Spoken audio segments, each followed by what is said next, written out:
کار میتونست ماشین صفر بخره. الان والا در حال حاضر از سال جدید به این ور ما که اصلا ماشین نفروختیم. یک اتومبیلی که مثلا در سال 74 بوده 100 تومن الان شده دوبل اون قیمت، یعنی 200,000 تومن. یه کارگر با 3 سال کار میتونست یه خونه خوب بخره. موضوع مسکن را در هر جایی که من رفتم و هر وقت سوالی که کردم، حالا این مطلب 2 سال پیش حالا بدتر هم شده که ما 50% حقوقمون باید بدهیم برای یک مسکن. اون موقع ها فکر میکردیم که خب 10%، 15% بیشتر نباید از حقوق برای هزینه مسکن پرداخت بشود. جلو کباب با نوشابه 5 تومن، یعنی یه کارگر میتونست با حقوق یه روزش 20 دست جلو کباب بخره. با این درآمد من نمیتونم با این وضعیت زندگی بکنم، یعنی گوشت نمیتونم بخورم، مجبورم پریدم میخوام بخورم که کیلو 16 تومنه، مجبورم نون خالی بالاخره. من میگم آقایون پرتقال نخورن، گوشتم که نخورن، فقط نونم که نه، بس هوا بخورن. تورم در دهه 50 کمتر از 2%. در حالی که 2 ماه مشابه سال 2536 نسبت به سال 2535 35% بوده. یعنی افزایش قیمت ها در تیر ماه سال گذشته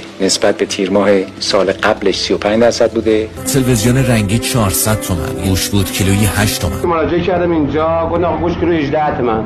گفتم مگه گوشت کیلو 18 تومن ماشین نمیخرن؟ به طور کلی کار همه کسی نیست، مگه اشخاصای مخصوصی بتونن گوشت بخورن. سال